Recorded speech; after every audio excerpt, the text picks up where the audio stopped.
Ito ang GMA Regional TV News. Oras na para sa maiinit na balita ng GMA Regional TV mula sa Luzon. Ininspeksyon ng mga tauhan ng Independent Commission for Infrastructure ang 4 na flood control projects dyan po sa Ilocos Norte. Chris, ano-ano yung mga flood control projects ang inikutan doon?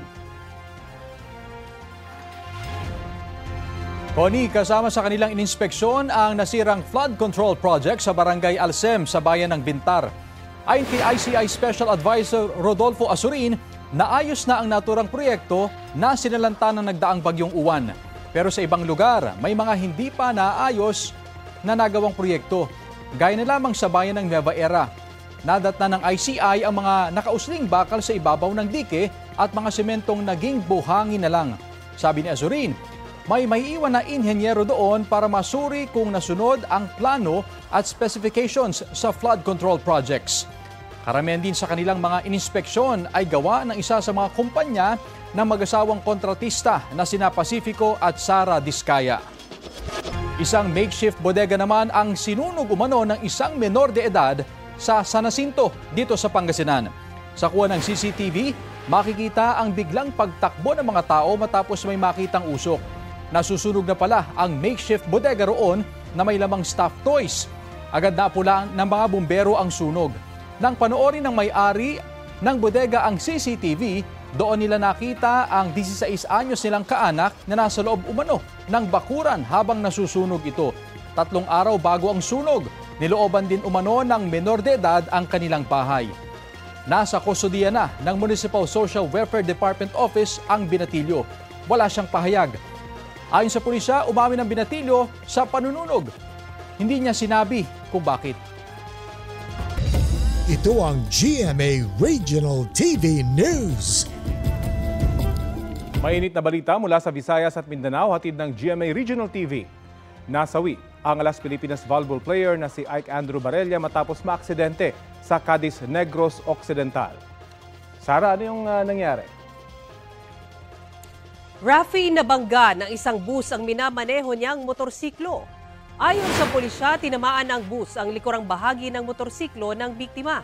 Nagtamo siya ng malubhang sugat sa likod at dibdib na dahilan ng kanyang pagkamatay.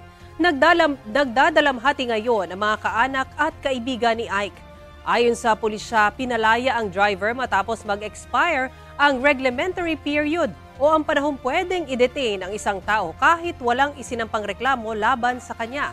Pinoproseso na ng mga kaanak ng biktima ang pagsasampa ng reklamong reckless imprudence resulting in homicide laban sa kanya.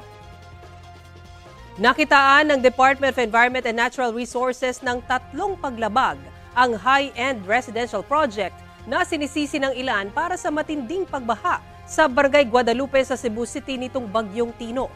Balitang hatid ni Luan Mayrondina ng GMA Regional TV. Ladies and gentlemen, the rise at Monterrey. Sa video na inilabas sa kanyang YouTube account noong 2023, ipinakilala ng celebrity at project lead engineer na si Slater Young ang high-end residential project na ito sa Barangay Guadalupe, Cebu City. Sinabi noon ni Young na sustainable ang malahagdan-hagdang proyektong sinimula noong 2024. This whole structure is now spread out across the mountain, making it a whole lot safer and less yung environmental impact natin. By doing this strip also of greenery, we are able to give back towards the mountain 1 hectare of greenery. May irrigation system din anya ito na kawangis ng ginagamit ng mga magsasaka na kokolekta ng tubig ulan. This entire building will be collecting all the rainwater to a tank down below, and then meron tayong irrigation system. From the irrigation system, and by the way, amenity area will be supplemented by solar power also. So that's another sustainability thing that we did. Pero nang humagupit ang Bagyong Tino noong nakaraang linggo, ganito ang nakunan sa isang viral video. Oh, grabe baha oh. Mutrasas gikan oh, gumbay lang damo. Ilalkin oh. Mo ni delikado kayo oh. Delikado kayo slide. Sinisisi ng uploader ang Monterrasas sa nangyari. Oh, karon, Tanawa taga Monterrasas, sa inyong kabuang. Oh. Tanawa ninyo mga guys. Awa inyong gikupa. Awa.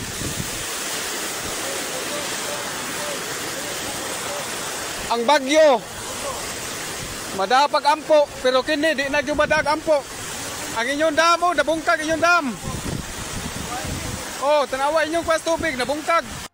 Sa isa pang video, makikita naman ang tila nakalbo ng bahagi ng burol kung saan itinatayo ang proyekto. Ayon sa Department of Environment and Natural Resources, nakakuha ng tree cutting permit ang proyekto. Pero mula sa higit 700 puno sa lugar noong 2022, 11 na lang ang natira. Isa ito sa 3 nakitang paglabag ng DNR. Nilabag din nila ang Presidential Decree 1586 na nagsusulong ng Philippine Environmental Impact Statement System. Bigo rin umano ang proyekto na makakuha ng discharge permit alinsunod sa Philippine Clean Water Act of 2004. Ayon pa sa DNR, kulang pa ang planong Centralized Retention Pond at 15 iba pang retention pond o mga estrukturang sasalo sana sa tubig ulan. Kung natuloy, kaya sanang sumalo ng tubig na kasing dami ng mahigit 7 Olympic swimming pool. Ang analysis is itong 18,500 or itong mga na-establish or to be established pa ng mga detention ponds that would somehow catch yung mga water para ma-eliminate or ma-prevent yung mga runoff going down. Yung nakita namin is only 12 detention ponds. Sapat ba yun? So parang hindi siya sapat. So dapat i-upgrade. Bukod dyan, sa 33 Environmental Compliance Certificate o ECC, may 10 nilabag ang proyekto. Dahil sa mga ito, ayon sa kagawaran, posibleng maharap sa reklamong administratibo at kriminal ang nasa likod ng kinekwestiyong residential project. Patuloy naming hinihinga ng panig ang mga nasa likod ng proyekto. Bukod sa Monterrasas, may iba pang mga proyektong iniimbestigahan dahil marami pang lugar sa Cebu ang binaharin. Ako si Luan Merondina ng GMA Regional TV, nagbabalita para sa GMA Integrated News. Ito ang GMA Regional TV News. Patay ang isang binatilyo matapos na makuryente sa kanilang bahay sa barangay Salapingaw dito sa Dagupan, Pangasinan. Kwento ng tiyahin ng biktima, nagpapahinga noon ang kanyang pamangkin nang napasandal sa yero na grounded pala ng kuryente. Sa pagsusuri ng Dagupan Electric Corporation, may sumayad na live wire sa nasabing yero na nagsisilbing dingding ng bahay ng binatilyo. Nagsasagawa na rin ang hiwalay na investigasyon ng pulisya kaugnay sa insidente. Patay ang isang lalaki at kanyang pamangkin matapos malunod sa Midsalip, Zamboanga del Sur. Ayon sa investigasyon, pauwi ang lalaki at 2 niyang pamangkin galing sa eskwelahan ng madisgrasya. Naitulak daw ng lalaki ang isa niyang pamangkin kaya nakaligtas. Nasa maayos na kalagayan na ang bata. Naanod naman ang lalaki at isa pa niyang pamangkin na 7 taong gulang. Sa search and rescue operation, unang natagpuan ang bangkay ng bata. Idiniklara namang dead on arrival sa ospital ang tiyuhin. Walang pahayag ang pamilya ng mga biktima.